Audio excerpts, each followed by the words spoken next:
Video penganiayaan seorang gadis di Nrekang, Sulawesi Selatan viral di media sosial. Diduga penganiayaan terjadi karena korban menantang pelaku berkelahi.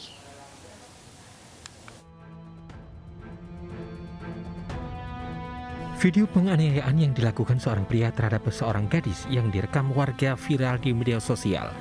Peristiwa penganiayaan terjadi di Nrekang, Sulawesi Selatan. Meski penganiayaan di lapangan sepak bola Loko Desa Bantu Sorong terjadi pada September 2020, namun baru akhir Januari 2021 viral di media sosial. Dari video yang berdurasi 2 menit 47 detik itu, korban dianiaya, dipukul dan ditendang. Usai viral di media sosial, polisi bergerak dan menyelidiki kasus ini serta mencari korban dan pelaku. Tak butuh waktu lama, polisi dari Polsek Ala dan Polres Nrekang kemudian menangkap pelaku di rumahnya. Penganiayaan terjadi setelah pertengkaran yang dipicu korban yang menantang pelaku untuk berkelahi. Video berdurasi 2 menit 47 detik itu mendapatkan kecaman dari warganet. Dari Nrekang, Sulawesi Selatan, Jufri Tonapa, iNews melaporkan. Nah, pemirsa, selengkapnya mengenai video penganiayaan seorang gadis di Nrekang sudah bersama kami Kapolres Nrekang AKBP Andi Sinjaya. Selamat sore Pak Kapolres. Selamat sore, Mbak. Baik Pak Andi, ini kejadian peristiwa terjadi pada September 2020 dan baru diusut saat ini. Apakah selama ini memang tidak ada laporan dari korban? Oke, saya ralat, Mbak. Jadi kejadiannya berdasarkan keterangan saksi-saksi dan hasil pemeriksaan adalah Oktober 2020. Untuk laporan pengaduan sampai viralnya berita tersebut itu tidak ada laporan dari masyarakat maupun dari korban. Demikian. Apa temuan polisi mengenai kasus ini, Pak? Ya, jadi setelah kami melihat, mengetahui informasi viralnya video di media sosial, kami mencoba mengidentifikasi dari para pihak yang ada di dalam video tersebut, lokasi, dan juga kami mencari informasi karena berdasarkan video itu kami bisa mengenali dengan logat bahasanya yang digunakan, yaitu anak-anak tersebut menggunakan bahasa Duri Nrekang. Nah, dari situ kami berkoordinasi juga dan menyampaikan ke Polsek setempat untuk mencari informasi tersebut. Kami turunkan tim dan akhirnya kami menemukan lokasi dan juga kami mencari informasi berkaitan dengan para pihak, baik korban maupun pelakunya dan saksi-saksi. Ternyata kami dapati terduga pelaku adalah berinisial H. Dia tinggal di daerah Kecamatan Masale, demikian juga dengan korban dan para saksi. Jadi mereka semua tinggal di daerah Kecamatan Masale, Kabupaten Nrekang. Ya, dari keterangan yang digali dari terduga pelaku yang telah dimintai keterangan, apa sebab musabab penganiayaan ini?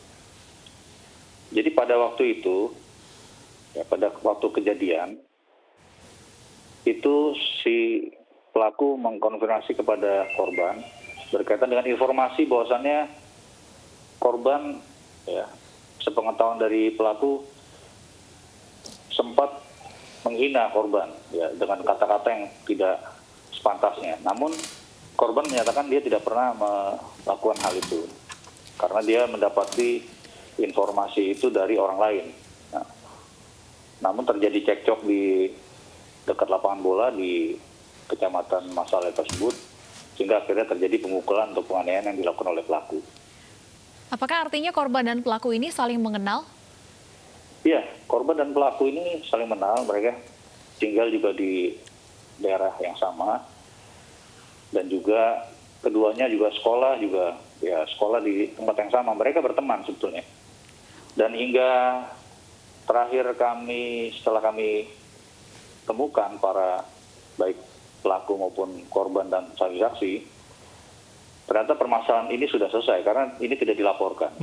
Ya, artinya mereka sudah menyelesaikan secara baik-baik. Nah, namun karena adanya video viral ini, ketika kami ketahui, akhirnya kami tindak lanjuti, kami periksa saksi-saksi, dan kebetulan dari pelaku sendiri usianya juga usia 14 tahun, masih sekolah, sehingga kami dari pihak penyidik Polres Nrekang melakukan proses, ya, pemeriksaan sesuai dengan aturan maupun undang-undang sistem peradilan pidana anak. Ya Pak Kapolres, kalau sudah berdamai, lantas mengapa video ini disebarluaskan? Kira-kira apa motif penyebarnya? Ya, jadi video ini sempat beredar karena ya setelah kejadian itu mereka memang sempat men-share hal ini, tapi tidak sampai viral.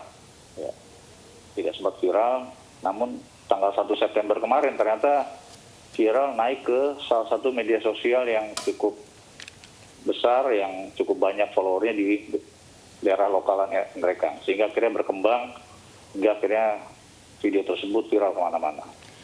Apakah diketahui Pak siapa yang merekam video ini? Itu yang merekam adalah salah satu teman daripada si korban, ya, karena di situ ada beberapa orang. Ya. Dan perekam ini juga, apakah perekam ini juga sekaligus yang menyebarkan pertama kali ke media sosial?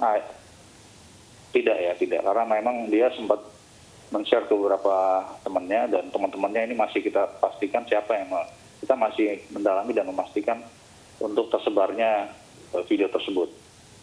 Namun kalau dari teman-teman korban saat itu dia hanya merekam untuk konsumsi pribadi, namun saat itu tidak melaporkan perihal hal ini, sehingga saat itu belum diketahui oleh pihak kepolisian pada saat kejadian sekitar Oktober 2020. Pak Kapolres, baik pelaku maupun korban kan sudah berdamai. Lantas bagaimana reaksi mereka mengetahui video ini mendapatkan beragam respon, masif bisa dikatakan begitu di dunia maya? Ya, mereka juga kaget ya, karena sebetulnya ini sudah jeda waktunya sudah cukup lama, sekitar 3 bulan. Namun ya ini karena juga tersebarnya di media sosial, sehingga hal ini mereka juga tidak duga sebelumnya akan berkembang seluas ini. Gitu. Ya. Kondisi korban saat ini seperti apa, Pak? Apakah sempat ada luka fisik yang dialami? Saat ini sudah tidak ada luka fisik ataupun lukas, ya. Hanya kami selaku pihak polisian tetap melakukan prosedur. Kami mengundang dari Dinas Pemberdayaan Perempuan dan Anak untuk memberikan konseling jika ada trauma. Namun dari hasil pemantauan yang ada, kondisinya saat ini sehat, baik-baik, dan mereka keduanya juga sudah dalam kondisi yang tidak dalam kondisi yang berselisih atau berkonflik lagi. Gitu. Jadi kami melaksanakan ya, prosedur-prosedur sesuai dengan aturan. Proses pemeriksaan tetap kami lakukan. Namun karena sesuai dengan undang-undang tersebut, undang-undang sistem peradilan pidana anak, kalau jika pun dikenakan, ini tetap harus melalui metode ataupun media diversi. Ya, diversi karena yang bersangkutan atau si pelaku adalah kategori anak, dan ancaman sanksinya, sanksi pidananya itu di bawah 7 tahun, sehingga harus melalui media diversi ataupun pengalihan proses ini. Jadi sehingga tentunya perkara tersebut juga memang harus ditempuh jalur-jalur tersebut. Apakah orang tua dari korban dan pelaku juga sempat dimintai keterangan, mengingat keduanya masih di bawah umur? Ya, kami pada saat mengamankan pelaku juga sudah dari petugas sudah menemui dari kedua orang tua, dan mereka juga tidak mempermasalahkan hal tersebut, sehingga ya kami menyampaikan secara baik-baik bahwasannya hal tersebut dikarenakan adanya informasi berita yang sudah viral, sehingga kami perlu mengklarifikasi atas kejadian tersebut, dan kami memerlukan keterangan dari anak-anak dari orang tua tersebut. Demikian. Baik, terima kasih AKBP Andi Sinjaya, Kapolres Nrekang sudah bergabung bersama kami di iNews Sore.